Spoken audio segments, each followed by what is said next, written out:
pressure is growing on the Biden administration to tackle the ongoing surge of migrants at our southern border, with 6,000 to 8,000 making their way to Texas by walking through Mexico. Our Tom Dempsey is live in Washington with the latest following Wednesday's high-stakes meeting with Mexico's president and also U.S. secretaries. Tom, we talked about it on air yesterday. Did anything come of that bilateral meeting? Well, to be honest with you, Markie, not too many details were shared about that meeting, only that certain agreements were reached by both sides. But this morning, Markie, this border crisis only seems to be growing worse for President Joe Biden. Not only could December possibly set a record for monthly encounters along the border, but a caravan with thousands of migrants moves closer to Texas. And mayors in some of America's biggest cities are raising concerns about the crowds of migrants showing up every day after being bussed up from the border. But like you said, this all comes after that big meeting in Mexico with Secretary of State Antony Blinken and Homeland Security Secretary Alejandro Mayorkas with the president of Mexico on Wednesday, all to discuss the surging number of encounters at the border. The talks centered around enforcement at entry points and also intercepting migrants in Mexico. In a post to social media, the president of Mexico saying both sides struck important deals during the meeting without sharing too many details.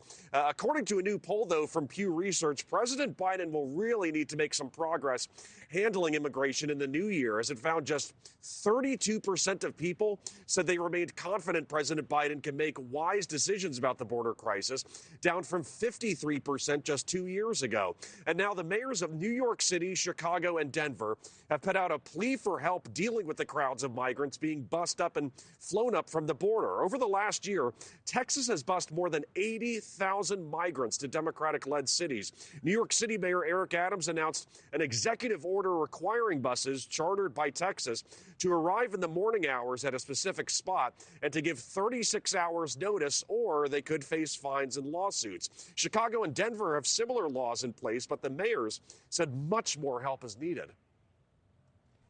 We cannot allow buses with people needing our help to arrive without warning at any hour of day and night. This not only prevents us from providing assistance in an orderly way, it puts those who have already suffered so much in danger. There's no federal support, there's no coordinated entry, there's no work authorization. And I think cities would have to look at dramatically reducing the amount of services we offered or dramatically cutting our city budgets. Now, back here in D.C., expect negotiations between Democrats and Republicans to really ramp up over the next 2 weeks over a border spending package. Democrats, of course, want to see tens of billions of dollars dedicated to the Ukrainian war effort. But in exchange for that, Republicans want to see things like more border agents hired and more resources dedicated to the border to speed up asylum cases. Nick?